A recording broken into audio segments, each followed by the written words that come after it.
haven't talked since the draft lottery. The Dallas Mavericks, they get the first overall pick. Phenomenal. I mean, no one's over it yet, so we can keep talking about what it. What a moment, for the Mavericks. What a few months it's been for the Mavericks. But the conspiracy theorists are still out there and going strong. I jumped on Ryan Russillo's podcast earlier in the week, and The Ringer put out a clip of me kind of saying that there's no way you can rig the NBA draft lottery.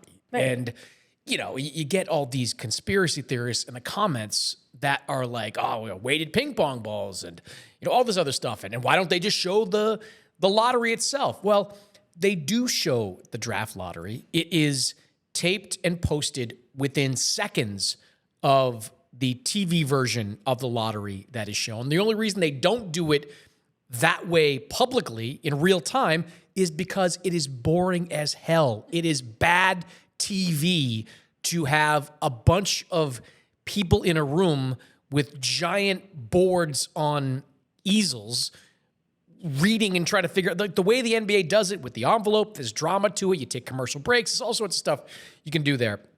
That's the reason why they do it. I mean, I've been getting a lot of weighted ping pong ball stuff, even though it's right there in the explanation that Smart Play, which is the company that runs the machine, actually weights and measures the balls before they even go in. You've got to be a deep in the weeds conspiracy theorist to believe that the NBA is A, rigging the draft lottery, and B, rigging it for the Dallas Mavericks as some kind of thank you for trading Luka Doncic to the Los Angeles Lakers. Which, by the way, I mean, I'm going to get further in the weeds Yes. and tell you it's actually not good for the NBA when big stars go to the Lakers.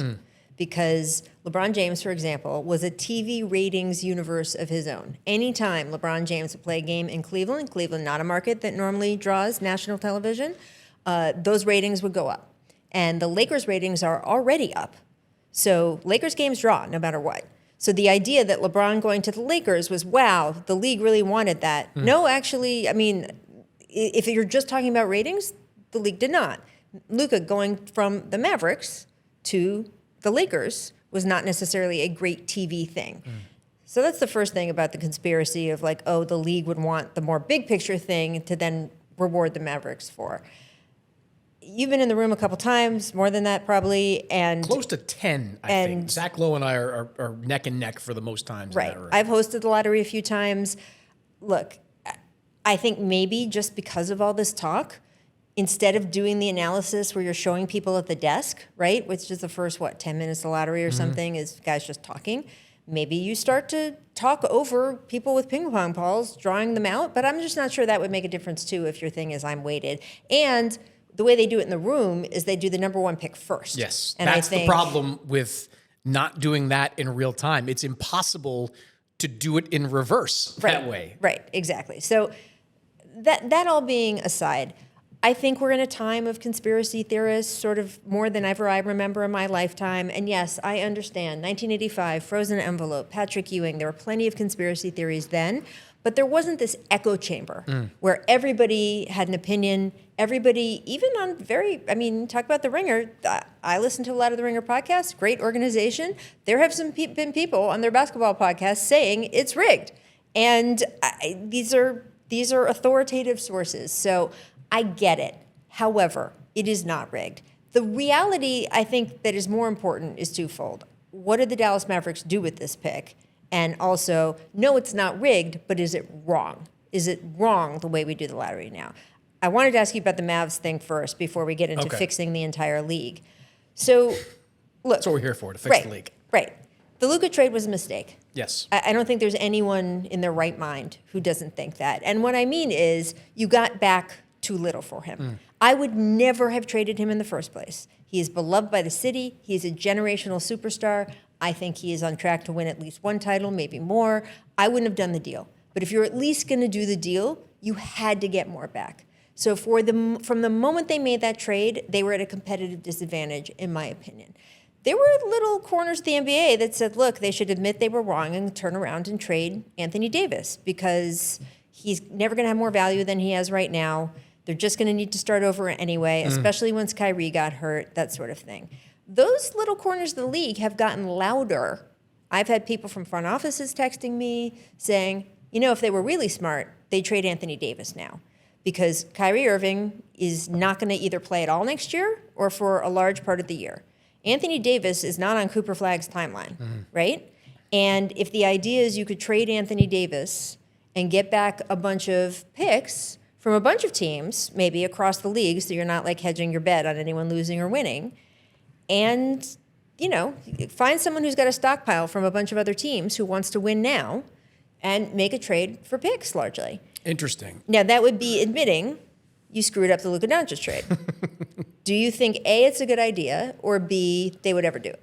I'll start with B, and I think B is no. I don't think Nico Harrison, after spending the last few months defending that position, could reverse it and say, okay, because circumstances have changed and we've got an opportunity to draft a transformational young 18-year-old talent like Cooper Flagg, that we're going to do it. So I don't think they can do that. I wouldn't do it either. Okay. And I'm basing that largely on my belief that I don't think Cooper Flagg is your typical 18-year-old. Okay. I think he's going to be ready to contribute to winning a lot earlier than maybe some other typical 18-year-old might be. I mean, look at his numbers from last year in big-time college basketball. 19 points per game, 48% from the field, something like that, 38% from three. Numbers that improved significantly as the season went on. There's going to be a learning curve for him. Yeah. No doubt about that. But on a team where he's not going to be asked to be the offensive hub every single night, I think he has a chance to, by the second half of this season, to look like a 3 or 4 year veteran with first round, number 1 overall pick type of talent. And I think if you're the Mavericks, as much as you're focused on the very short term winning this year, I think there's part of you that has to be looking at that, 26, 27 season. Because that's when you get... You have to. Kyrie's not going to be there most of next season. Right. I mean, the ACL... It's not an Achilles, I know. Yeah, All-Star break, I think, is reasonable for Kyrie. But even then, there's going to be... he's going to need time to bounce all the way back. And in the Western Conference, it's too much to ask. But you get to 26, 27, Cooper Flagg in year 2. Yep. Year in the gym. He is, and I've talked to a lot of people about him, he is one of the smartest young players to come into the league. Like the way his mind works, people around him, coaches, people that just work with him, he's gonna improve rapidly. So you get to 26, 27, year 2 Cooper Flagg, AD still at maybe 90% of what he is right now, Kyrie at maybe 80% of what he's been at his best. That's a team that could have a chance. Derek Lively's going to get a little bit better. Maybe they make some moves around the fringes. I mean, it's interesting to hear that. I had not heard much of that trade AD and kind of reboot this thing around Cooper Flagg. I would assume that means let Kyrie walk. Kind of. Like he's got 1 year left on this deal, which he could opt into. The assumption is that people I've talked to, the assumption is that he opts out, does a longer term deal. Sure. But that would be interesting. I just don't see how Nico could do it. I don't sorry about the whole Luka thing, but now we got this guy that is 7 years younger than Luka that we're now going to build around. Yeah. I also do think that we need to rethink the way the lottery works. Yes, you have an opinion on this. Go ahead. Yeah. So look, we rethought it just 6 years ago? Was it 2019 that they started to do the flattening of the lottery odds and all of that? Around then, they've been incrementally changed. Yeah. Right. Worst team doesn't necessarily get the best odds, that sort of thing. I understand that. Obviously, it was a reaction. Everything in this league is a reaction. It's a reaction to the Sixers, the process, and all of that. No one wanted that to happen again. I get it. And also, tanking is a terrible experience for fans. And nobody likes going through it. And it's bad for the overall product and all of that. I agree with that. However, you of all people who have been telling everyone the Suns need to trade Devin Booker and just tear it down and start again. There's no other way. They can't win with Devin Booker in the middle of this franchise, where they have no draft picks. They've got to just tear it down and start again. Be bad for a couple years. You keep bringing up Houston as the model for doing this, and then go from there. People are now saying with the Bucks, you included, trade Giannis, tear it down, start all over again. Those drum beats getting louder, Rachel. I understand. Those drum beats are getting louder. Again, I have always said, if he wants to go, let him go. We are not going to get into this argument for a third week in a row because we're going to probably get it. I was going to say we're going to get into it next week. Got a whole summer to do there's no problem with that. If that is really true, if that is the only way for teams to get better, and frankly, it is more so that way since this last CBA. That's the thing that has changed. The owners intentionally put guardrails for themselves on how much money they can spend.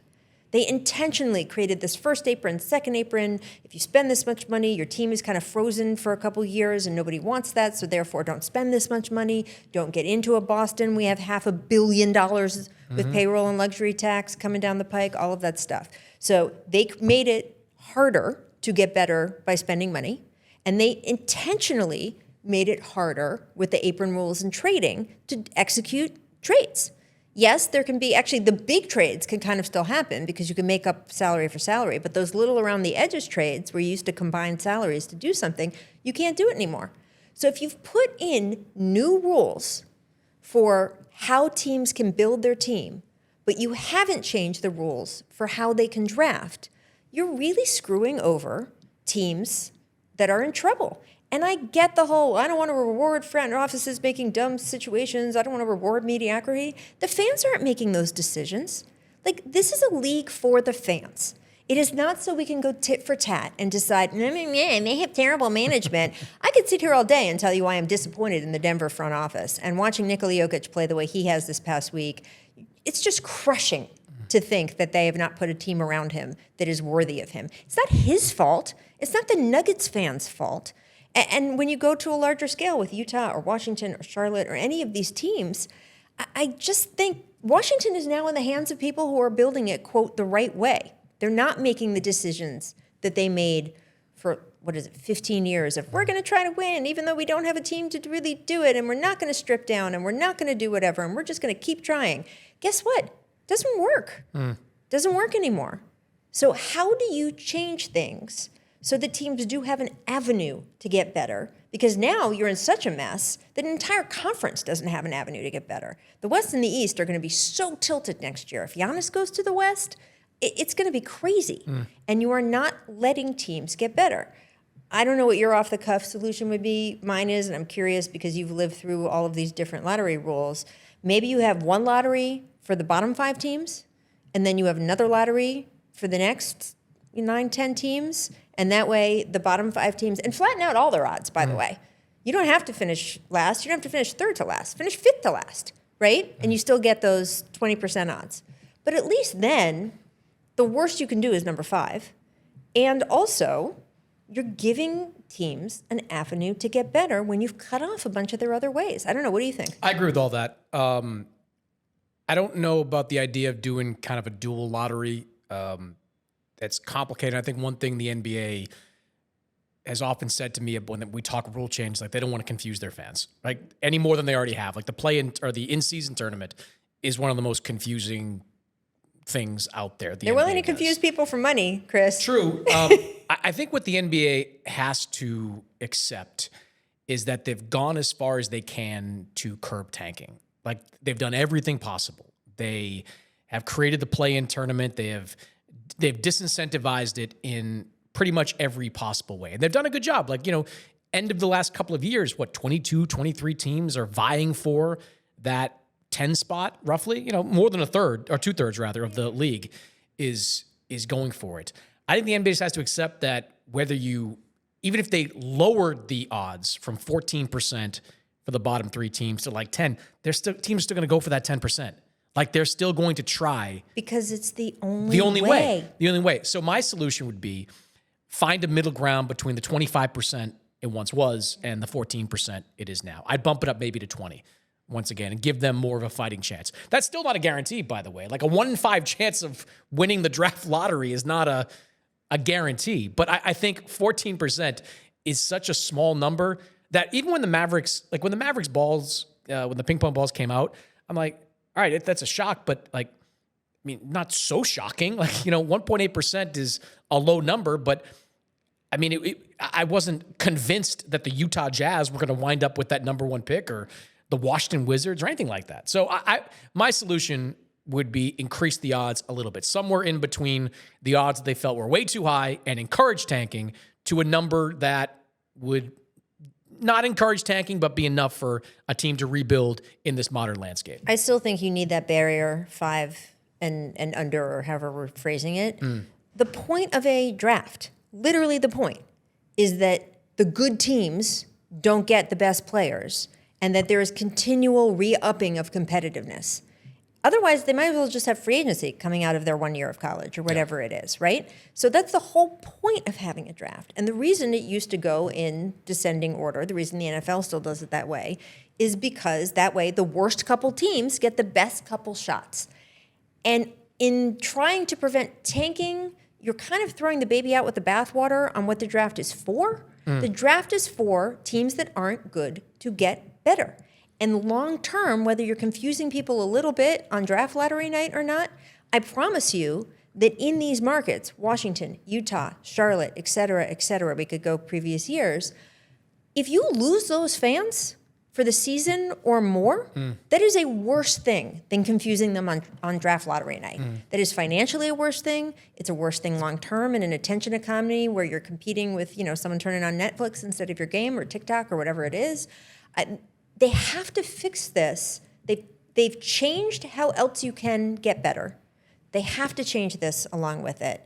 And I just think some dual system, something where the top 5 have their own lottery, and then from then on, maybe just the lottery is the top 5 teams instead of teams that didn't make the playoffs. And that's your incentive, sort of. But I don't know. I feel like we're boxing these markets in. When they voted to flatten the lottery odds for the top 3, the one holdout was who? Oh, I don't even know who. It was like a 29-1 vote, and the holdout was Oklahoma City. That's not surprising. And Sam Bucking Presti. the trend. Well, Sam not just Presti. that, but Sam Presti's argument was we can't get free agents in Oklahoma City. Yeah. So you've got to give Utah's us. not going to get a free agent either. Like, Washington's not there's getting probably free a third agents. of the league that is not able to Charlotte's sign not getting free agents. agents. Like you've got to give us a way to get better. Yeah. That is my argument. And it is not just because I'm from Washington, D.C., and everyone is very sad. I think there will be a robust debate within league circles about doing something to change that. I feel confident about that. Whether it changes in time for next season, that I don't know.